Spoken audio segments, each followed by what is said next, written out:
y vamos a hablar de, más allá del Big Bang, no sé muy bien qué os esperáis, porque el nombre de la charla tampoco es que sea muy aclaratorio. Y bueno, vamos a hablar de determinados enfoques o hipótesis que se van planteando desde el mundo de la cosmología que nos pueden tal vez en un futuro permitir ir más allá de lo que se llamaría el Big Bang o ver si hay otros universos o cosas por el estilo. Lo primero que quiero hacer es una breve reflexión sobre el carácter desmitificador de la ciencia, ¿vale? Siempre que se produce un gran cambio científico, nos suele afectar a la forma en la que nosotros nos vemos a nosotros mismos, ¿vale? Aquí tenemos dos ejemplos. Por un lado tenemos a Darwin, cuando empezó a desarrollar su teoría de la teoría de la evolución por selección natural.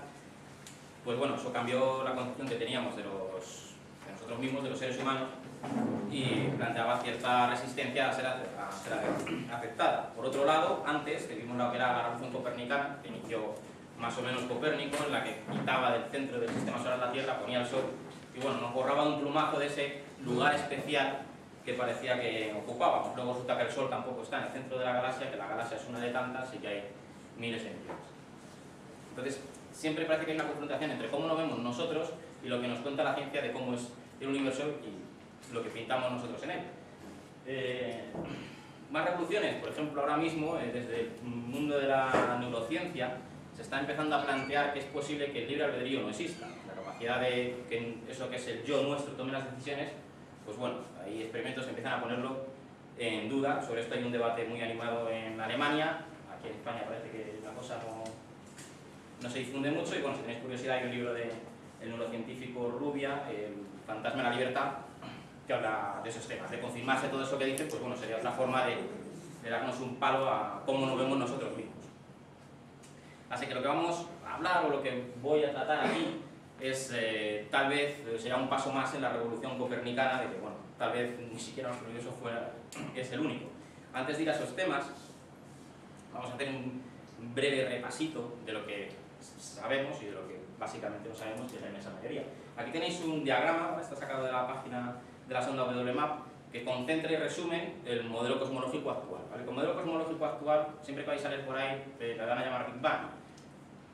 Vale como nombre común, pero no es ciertamente así. El modelo es lambda inflacionario con materia oscura fría, ¿vale? Lambda es por la energía oscura, materia oscura fría porque se ha descubierto materia oscura fría, otra cosa es lo que es, y inflacionario porque incluye el modelo de la inflación, y bueno, sería el Big Bang por todas esas cosas, ¿vale?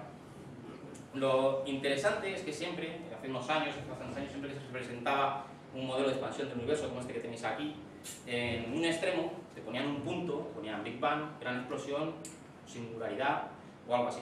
Y esto está empezando a cambiar. Ahora ya te metes en las páginas oficiales, por ejemplo, la sonda WMAP, y ya te pone fluctuaciones cuánticas. Ya intentan como decirte, bueno, a lo mejor eso del punto tampoco lo tenemos muy claro. ¿Qué sabemos del universo? Bueno, sabemos que el universo se está expandiendo, sabemos que se expande de manera acelerada, sabemos que existe lo que se llama materia bariónica, que es la que estamos hechos nosotros, las estrellas, las sillas, toda la materia que podemos ver, que existe algo que es materia oscura, o que probablemente existe, que no sabemos lo que es, que detectamos por sus efectos gravitatorios, que parece que hay una energía, que se llama energía oscura, porque tampoco sabemos lo que es, que parece ser que sería la causante de que el universo, la expansión del universo se estuviera acelerando.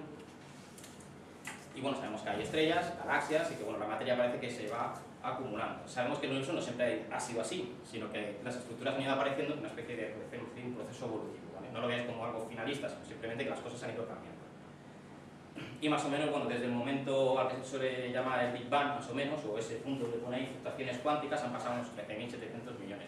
Es un resumen muy resumido de lo que sabemos del universo y de lo que no sabemos, porque la materia oscura y la energía oscura es algo que no sabemos lo que es, lo detectamos, no sabemos lo que es, y en conjunto ocupa, no sé si es el 95% del contenido de masa y energía del universo. Así que ciertamente no sabemos mucho. Bien, el primer paso que vamos a dar es el universo inflacionario y el multiverso, ¿vale? El universo inflacionario es una idea que se le ocurrió al astrofísico Alan Guth, y cuando él empezó a trabajar no estaba trabajando en estos temas, él estaba preocupado por los monopolos magnéticos, ¿vale? O sea, la pregunta sería, ¿existen polos magnéticos aislados? Es decir, si siempre tienes un norte y un sur. Bueno, este hombre está investigando si puede existir un polo norte aislado completamente por algún sitio. Y se encontró con que había un mecanismo que podía explicar por qué el universo se estaba expandiendo.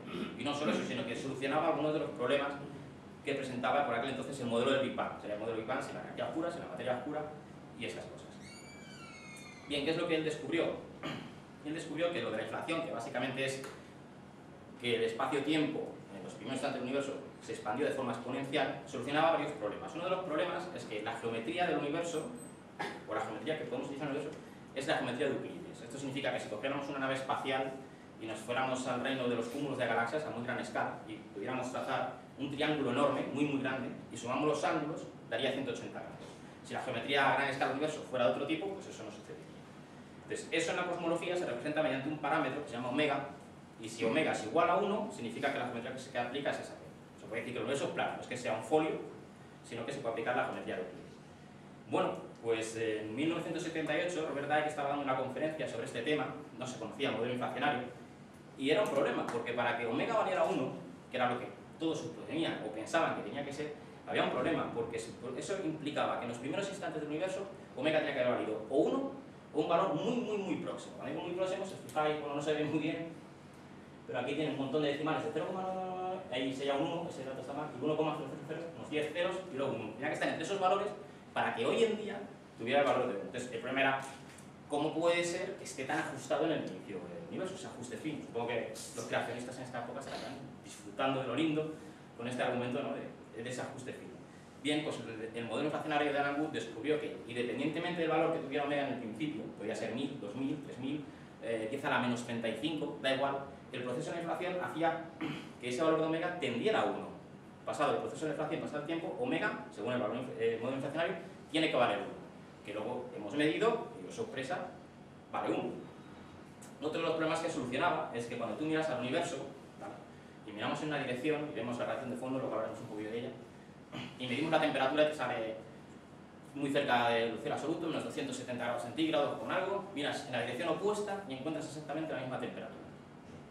El problema es que sin el modelo inflacionario, si tú tiras hacia atrás, el universo va siendo más pequeño, pero llega un momento en el que el universo era lo suficientemente grande como para que no le hubiera dado tiempo a alcanzar ese equilibrio termodinámico. Aunque se hubiera propagado a la velocidad de la luz, era imposible que alcanzara el equilibrio termodinámico. Entonces la pregunta es, ¿cómo es posible que mire para donde mire y encuentre más o menos la misma temperatura si en el pasado no le ha dado tiempo a alcanzar ese equilibrio? Entonces el modelo inflacionario lo que hacía era que en esa época el universo era mucho más pequeño, porque después tuvo una expansión exponencial. Era suficientemente pequeño como para que se alcanzara ese equilibrio termodinámico. Entonces también te solucionaba ese problema. Y bueno, el mecanismo de la inflación, más o menos muy resumido, ¿vale? Se utilizan, bueno, cuando Alan Guth empezó a desarrollarlo, utilizaba campos de Higgs, ¿vale? Son campos escalares, tampoco es muy importante que nos centremos en esto. Luego el campo de Higgs se cambió por otro campo, da igual, la idea es muy sencilla. Aquí tenéis un diagrama del campo, son en realidad utilizados dos campos, ¿vale?, el campo A y el campo B. Y esto es el valor del campo, y en la vertical estaría el valor de la energía. Pues estos campos son un poco raros porque cuando el campo es nulo, ¿vale?, su energía tiene cierta energía, la que sea, X, que es lo que representa la montañita del centro. Esto es raro, si tienes un campo eléctrico, si no tienes el campo eléctrico vale cero, pues no tienes ahí energía. Pero bueno, estos campos, en la mecánica cuántica sabemos que es un poco rara, esto sucedería así. Y esa bolita que hay ahí representaría cómo evoluciona el universo con el paso del tiempo. Entonces, según empieza a rodar la bola, hacia esta circunferencia, hacia cualquiera de esos puntos, ¿vale?, implicaría que el universo se va expandiendo exponencialmente. Cuando se queda al final oscilando en el punto que alcanza el equilibrio, ahí se van generando las partículas y demás, y a partir de ahí ya encadenarías el modelo del Big Bang. Hay que decir que esto es por así decirlo, un proceso aleatorio, es decir, cómo evolucionaría el universo, es cómo se movería esta bola, ¿vale?, podría ir en esta dirección, en esta otra o en esta otra, y dependiendo de los valores que tome el campo al final, eso hará que las partículas sean con unas propiedades determinadas o con otras propiedades, es decir, podría ser completamente distinto el universo, ¿no? Ha salido esto.